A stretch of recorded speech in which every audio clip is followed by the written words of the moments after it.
Hello students, আজকে আমরা যে টপিকটা নিয়ে আলোচনা করব সেটা হলো বায়ুমণ্ডলের তাপ, উষ্ণতা ও বিশ্ব উষ্ণায়ন। এর আগে বায়ুচাপ নিয়ে আলোচনা করেছি।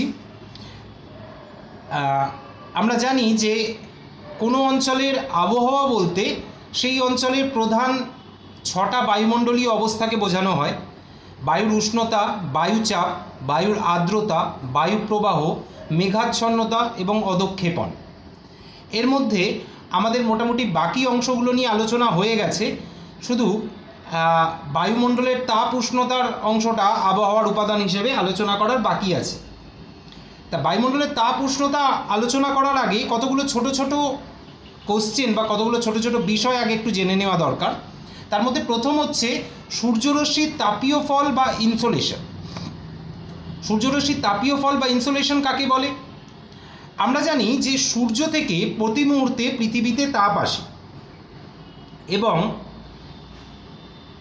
এই তাপের পরিমাণটা সাধারণত দেখা গেছে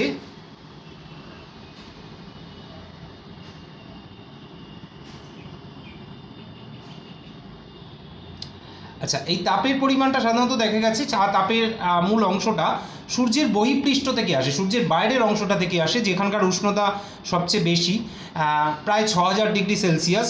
এই যে সূর্য তাপশক্তি বিকিরণ করে বা তাপশক্তি ছাড়ে, তার 200 কোটি ভাগের 1 ভাগ পৃথিবীতে পৌঁছায় এবং ক্ষুদ্র তরঙ্গের আকারে পৌঁছায়। দুরকম তরঙ্গ হয়, ক্ষুদ্র দৈর্ঘ্যের তরঙ্গ এবং বৃহৎ তরঙ্গ দৈর্ঘ্যের তরঙ্গ।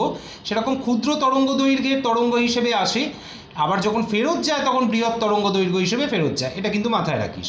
ক্ষুদ্র তরঙ্গ দৈর্ঘ্যের তরঙ্গ হিসেবে আসে, মোটামুটি এদের দৈর্ঘ্য থাকে 1/250 টু 1/6700 mm এবং মূলত এই তরঙ্গটার প্রকৃতি হয় তড়িৎচুম্বকীয় তরঙ্গ বা ইলেকট্রোম্যাগনেটিক ওয়েভ এবং এর গতিবেগ থাকে 2,97,000 কিলোমিটার বা 1,86,000 মাইল প্রতি সেকেন্ড। এই গতিবেগ নিয়ে পৃথিবীর দিকে আসে। এই সম্পূর্ণ অংশটাকে, যে অংশটা পৃথিবীর দিকে আসে, তাকে আমরা বলি ইনসোলেশন, যেটার পরিমাণ 100%, যাকে দুটো ভাগে ভাগ করা হয়। একটা হচ্ছে এফেক্টিভ সোলার রেডিয়েশন বা কার্যকরী সৌরবিকিরণ, আর আরেকটা হচ্ছে অ্যালবেডো, মানে যে কার্যকরী সৌরবিকিরণ মানে যেটা পৃথিবীতে আসে এবং পৃথিবীকে উত্তপ্ত করে, আর অ্যালবেডো মানে যেটা পৃথিবীতে না এসেই আবার পুনরায় মহাশূন্যে ফিরে যায়। এখন যতখানি টোটাল আসে তাকে বলি ইনসোলেশন, তার মধ্যে যে অংশটা পৃথিবীকে উত্তপ্ত করে তাকে বলি এফেক্টিভ সোলার রেডিয়েশন বা কার্যকরী সৌরবিকিরণ, আর যেটা উত্তপ্ত না করে ফিরে যায় তাকে বলি অ্যালবেডো। আমরা পরে এই দুটো নিয়ে আরও ডিটেলসে আলোচনা করব।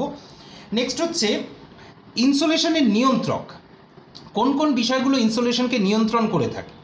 মূলত যে বিষয়গুলো করে থাকে তার মধ্যে ফার্স্ট হচ্ছে সূর্যরশ্মির পতন কোণ। আমরা জানি যে সূর্যরশ্মির পতন কোণ অনুসারে তাপের বিভিন্ন অবস্থা দেখা যায়। মানে যদি লম্ব সূর্যরশ্মি পড়ে কোনো স্থানে, তাহলে সেখানকার উষ্ণতা বেশি হয় এবং তির্যক সূর্যরশ্মি বা অতি তির্যক সূর্যরশ্মি পড়লে ক্রমশ উষ্ণতা কম হয়।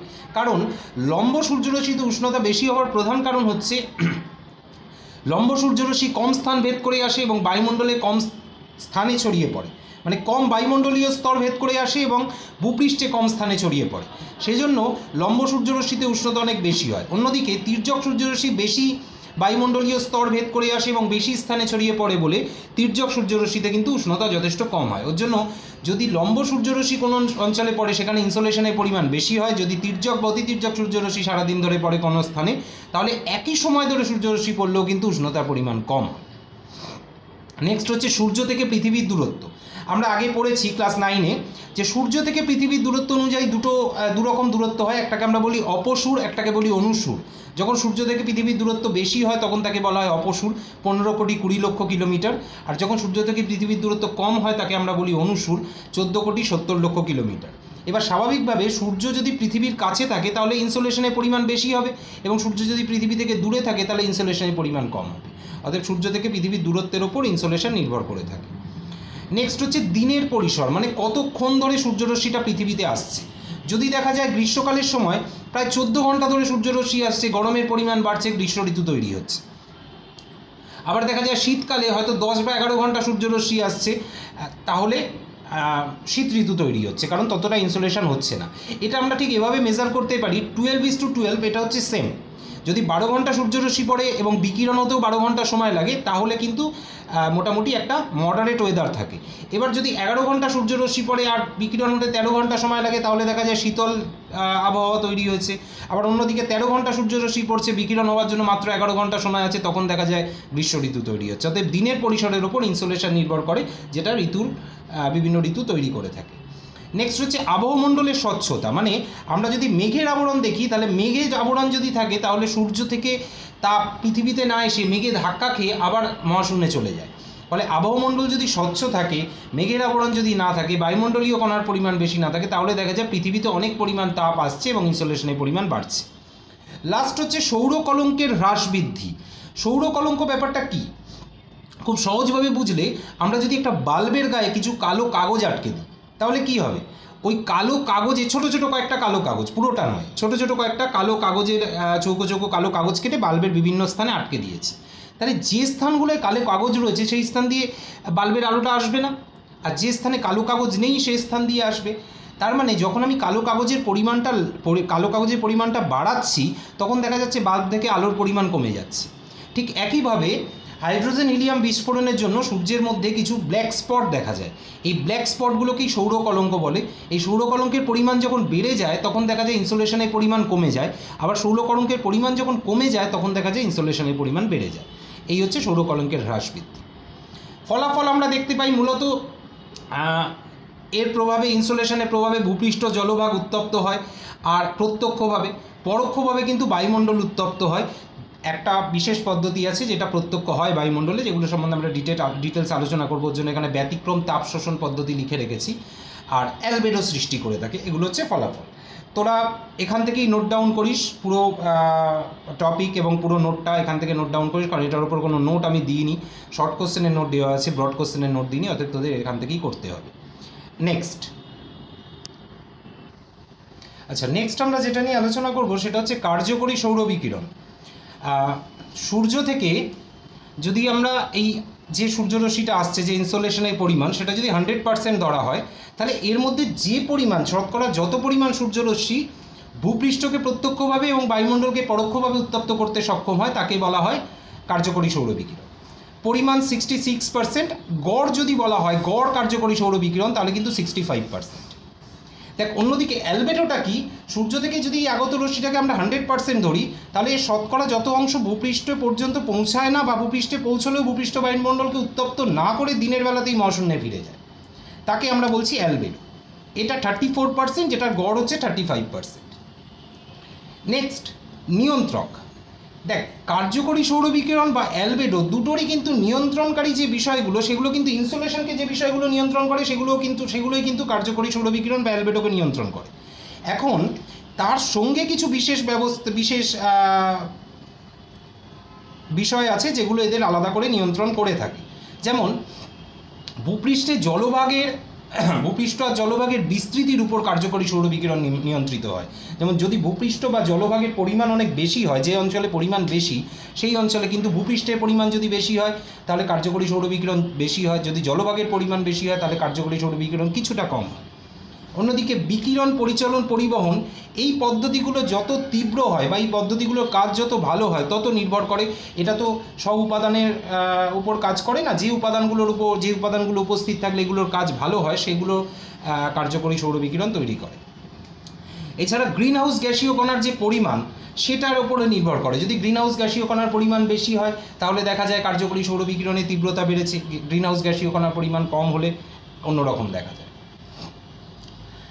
অন্যদিকে অ্যালবেডোর ক্ষেত্রে দেখা যায় একটা বিশেষ জিনিস এর পরিমাণকে বৃদ্ধি করতে পারে, সেটা হচ্ছে বরফ আচ্ছাদিত ভূমিভাগ। কারণ বরফ আচ্ছাদিত ভূমিভাগ থেকে কিন্তু অ্যালবেডোর একটা পার্সেন্টেজ, 3% অ্যালবেডো কিন্তু বরফ আচ্ছাদিত ভূমিভাগ থেকে তৈরি হয়। এখানে আমরা একটা ছকের মাধ্যমে দেখিয়েছি যে তিনটে জিনিস, একটা ওজোন দ্বারা শোষিত হয় 3%, বায়ুমণ্ডল মেঘ দ্বারা শোষণ হয় 15%, ভূপৃষ্ঠ দ্বারা শোষণ হয় 48%। এইগুলো সব শোষণ হওয়ার পর এগুলোর মাধ্যমে যখন বায়ুমণ্ডলে আসে, তখন বায়ুমণ্ডল বিকিরণ পদ্ধতি, পরিচলন, পরিবহন, এই পদ্ধতিগুলোর মাধ্যমে উত্তপ্ত হয়। এখন মোট এই 66% এই তিনটে মিলে, আর এখানে 3% বরফ আচ্ছাদিত তো ভূমিভাগ থেকে প্রতিফলন হয়, আর মেঘ বায়ুমণ্ডল থেকে বিচ্ছুরণ হয় 31%।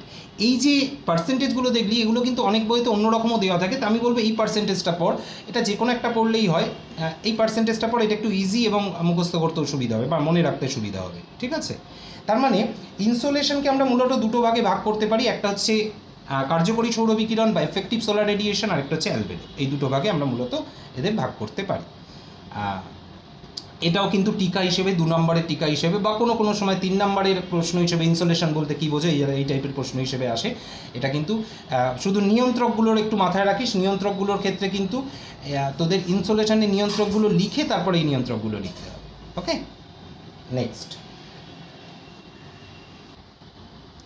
আচ্ছা, নেক্সট হচ্ছে নিট বিকিরণ। নিট বিকিরণ বলতে কি বুঝি? পৃথিবীর অভিমুখে যে সকল ক্ষুদ্র তরঙ্গ দৈর্ঘ্যের বিকিরণ এবং পৃথিবী থেকে বহির্গামী, মানে পৃথিবীতে আসছে এবং পৃথিবী থেকে বেরিয়ে যাচ্ছে, এই প্রকার বিকিরণের পার্থক্যকেই নিট বিকিরণ বলি। এখন আমরা যদিও জানি যে ক্ষুদ্র তরঙ্গরূপে পৃথিবীতে সূর্যরশ্মি আসে এবং বৃহৎ তরঙ্গরূপে ফেরত যায়, কিন্তু ব্যাপারটা শুধু এটা নয় যে পৃথিবীতে কিন্তু ক্ষুদ্র বৃহৎ দুটো তরঙ্গরূপেই সূর্যরশ্মি আসে, কিন্তু ক্ষুদ্র তরঙ্গরূপে সূর্যরশ্মি আসার পরিমাণটা বেশি, আবার ফেরত যাওয়ার সময় ক্ষুদ্র বৃহৎ দুটো তরঙ্গরূপেই ফেরত যায়, কিন্তু দীর্ঘ তরঙ্গরূপে ফেরত যাওয়ার পরিমাণটা বেশি। হ্যাঁ, এবার নিট বিকিরণে কী করেছি? K down plus L down minus K up plus L up. K down বলতে বুঝেছি আগত ক্ষুদ্র তরঙ্গের বিকিরণ, আর এল ডাউন বলতে বুঝেছি দীর্ঘ তরঙ্গের আগত বিকিরণ। আবার কে আপ বলতে বুঝিয়েছি বহির্গামী ক্ষুদ্র তরঙ্গের প্রতিফলন, আর এল আপ বলতে বুঝিয়েছি বহির্গামী দীর্ঘ তরঙ্গের বিকিরণ। তাহলে এই যে চারটে জিনিস, এই চারটে জিনিসের উপর নিট বিকিরণ জাস্ট অনেক সময় 1 নম্বরের প্রশ্ন আসে বা অনেক সময় 2 নম্বরের প্রশ্ন আসে, এটুকু লিখিস। মূলত দিনরাত্রির পরিসর আর অক্ষাংশগত অবস্থানের উপরই এটা নির্ভর করে, কারণ আমরা জানি আগত সূর্যরশ্মিও প্রধানত এই দুটো জিনিসের উপর নির্ভর করে থাকে। আচ্ছা, নেক্সট হচ্ছে পৃথিবীর তাপ সমতা। খুব ইম্পর্ট্যান্ট একটা কোশ্চেন, পৃথিবীর তাপ সমতা। পৃথিবীর তাপ সমতার দিক থেকে দেখ, এখানে ডায়াগ্রামটা আমি আঁকিনি, ডায়াগ্রামটা একদমই তোদের যে আগের ডায়াগ্রামটা ইনসোলেশন আর অ্যালবেডো মিলিয়ে যে ডায়াগ্রামটা, ওই ডায়াগ্রামটাই দিতে হবে। সূর্য থেকে আগত সৌরবিকিরণকে যদি আমরা 100% ধরি, তাহলে 34% আমরা জানি যে বরফাচ্ছাদিত ভূমিভাগ, বায়ুমণ্ডল, এগুলোর মধ্যে থেকে বিচ্ছুরণ প্রতিফলনের মাধ্যমে অ্যালবেডো রূপে চলে যায়। 66% আমরা জানি ভূপৃষ্ঠ বায়ুমণ্ডলকে উত্তপ্ত করে। কিন্তু এটা সত্ত্বেও প্রতিদিন যদি এটা করতে থাকে সূর্য, তাহলে তো পৃথিবীর উত্তাপে পৃথিবীর উষ্ণতা বেশি হওয়া উচিত ছিল, কিন্তু বাস্তবে কিন্তু এটা আমরা দেখতে পাই না। বাস্তবে দেখা যায় যে বাৎসরিক বা তাপের কোনো পরিবর্তন ঘটে না। কারণ কি? দিনের বেলা কার্যকরী সৌরবিকিরণ হিসেবে যে তাপটা ভূপৃষ্ঠ এবং বায়ুমণ্ডল গ্রহণ করে, রাত্রিবেলা সমপরিমাণ তাপ পুনর্বিকিরণের মাধ্যমে আবার মহাশূন্যে ফিরে যায়। এর জন্য একটা সমতা বজায় থাকে, যেটাকে আমরা তাপ সমতা বলি। যদিও এখন যে গ্রিনহাউস গ্যাসের উপস্থিতি, মানে কার্বন ডাই অক্সাইড, কার্বন মনোঅক্সাইড, নাইট্রাস অক্সাইড, জলীয় বাষ্প, ধূলিকণা, এই জাতীয় যে গ্রিনহাউস গ্যাসগুলো, সেই গ্রিনহাউস গ্যাসগুলোর উপস্থিতি কিন্তু তাপ সমতার ব্যাঘাত ঘটিয়ে দেয়। এবং যদি এটা না হতো, তাহলে পৃথিবীর যে গড় উষ্ণতা 15 ডিগ্রি সেটা বজায় থাকতো, কিন্তু আদপে দেখা গেছে সেই উষ্ণতা অনেক বাড়তে বাড়তে প্রায় 21.5 ডিগ্রি সেলসিয়াসে পৌঁছেছিল। পরবর্তীকালে বেশ কিছু প্রতিরোধকারী ব্যবস্থা বা গ্রিনহাউস গ্যাসকে কমানোর জন্য যে বিশেষ ব্যবস্থাগুলো নেওয়া হয়, সেই ব্যবস্থা নিয়ে দেখা গেছে যে এর উষ্ণতাকে কিন্তু এখন 19.5 পর্যন্ত কমানো সম্ভব হয়েছে। এখনও পর্যন্ত কিন্তু 15-এ আসা সম্ভব হয়নি। যদি আমরা সচেতন হই, একটা সময় গিয়ে অবশ্যই আবার গড় উষ্ণতায় ফিরে আসবে পৃথিবী।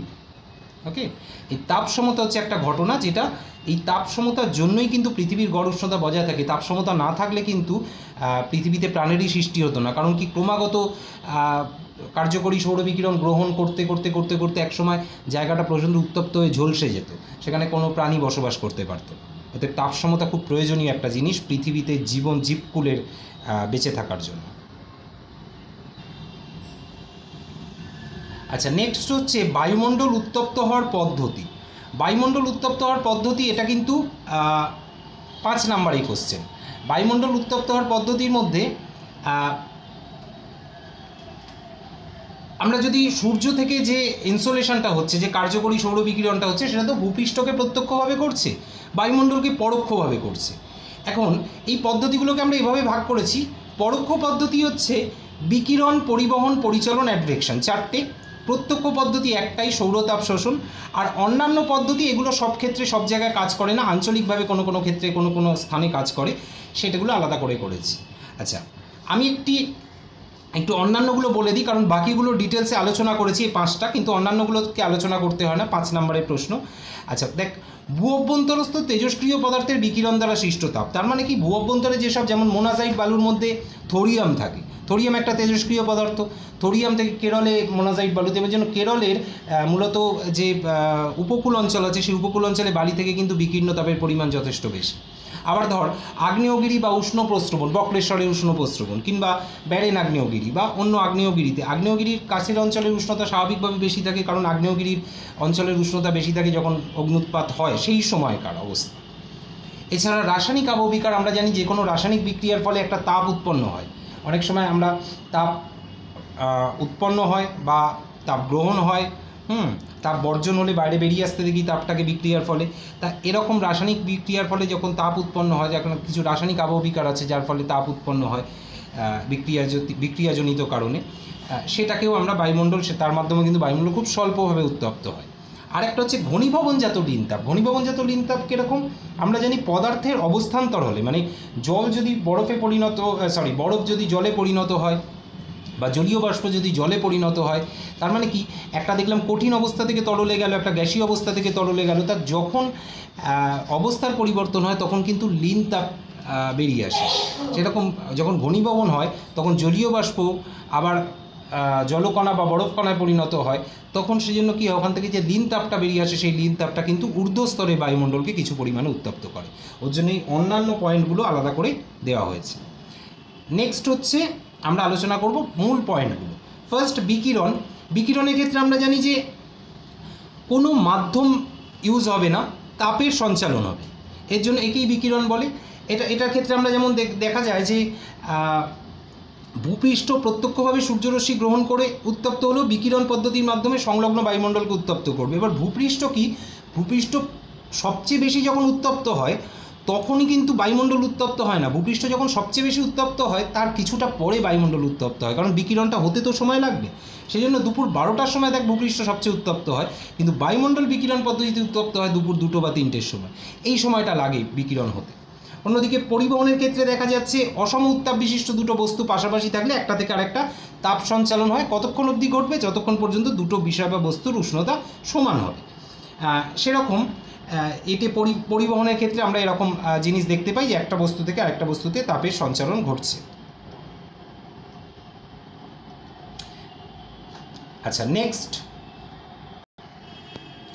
নেক্সট পরিচলন। পরিচলনের ক্ষেত্রে দেখা যায় ভূপৃষ্ঠ উত্তপ্ত হচ্ছে, ভূপৃষ্ঠ সংলগ্ন বায়ু প্রথমে উত্তপ্ত হয়ে প্রসারিত হয়ে ওপরে উঠে গেল, ওপরে যেই উঠলো নর্মাল ল্যাব স্টেট অনুযায়ী ওপরে ওঠার সময় শীতল হলো, ওপরে উঠে গিয়ে শীতল বায়ু আবার নিচে নেমে এসে ওই জায়গাটা দখল করলো, আবার উষ্ণ হয়ে ওপরে উঠে গেল, আবার বায়ুটা শীতল হলো, আবার নিচে নেমে এলো। এই পরিচলন পদ্ধতি চলতে থাকছে, কিন্তু এটা ট্রোপোস্ফিয়ারেই সীমাবদ্ধ, স্ট্র্যাটোস্ফিয়ারে এই ঘটনা ঘটে না। অ্যাডভেকশন, এটা একটা বিশেষ পদ্ধতি, সাধারণত দেখা যায় এটা যেমন উল্লম্বভাবে তাপের সঞ্চালন ঘটছে, এটাই যখন অনুভূমিকভাবে ঘটে তখন তাকে অ্যাডভেকশন বলে। খুব সহজ পদ্ধতি, আমরা দেখছি এটা উল্লম্বভাবে ঘটছে, এটা অনুভূমিকভাবে ঘটে। মরু অঞ্চল বা সমতল ভূমির কিছু অঞ্চলে বা শুষ্ক মালভূমি অঞ্চলে কিন্তু অ্যাডভেকশন পদ্ধতি দেখা যায়। নেক্সট হচ্ছে প্রত্যক্ষ সৌরতাপ শোষণ। এটা একটা খুব গুরুত্বপূর্ণ পদ্ধতি। প্রত্যক্ষ সৌরতাপ শোষণ কি, এটা কিন্তু একদম প্রত্যক্ষ পদ্ধতি। এটা যখন বায়ুমণ্ডলে সূর্যরশ্মি বায়ুমণ্ডলের মধ্যে দিয়ে এসে ভূপৃষ্ঠে পড়ে তখন কিন্তু বায়ুমণ্ডল উত্তপ্ত হয় না, কিন্তু এই একটা পদ্ধতি কার্যকারী হয়ে বায়ুমণ্ডলকে কিছুটা উত্তপ্ত করে, ওর জন্য এটাকে প্রত্যক্ষ পদ্ধতি বলা হয়। প্রত্যক্ষ পদ্ধতিতে কী হয়, যখন আমরা বিভিন্ন মানবীয় কার্যাবলীর মাধ্যমে প্রচুর গ্রিনহাউস গ্যাস তৈরি করেছি, এছাড়া জলীয় বাষ্প ধূলিকণাও রয়েছে, এরা তাপকে শোষণ করতে পারে এবং নিজের মধ্যে সংরক্ষণ করে রেখে দিতে পারে। এটাই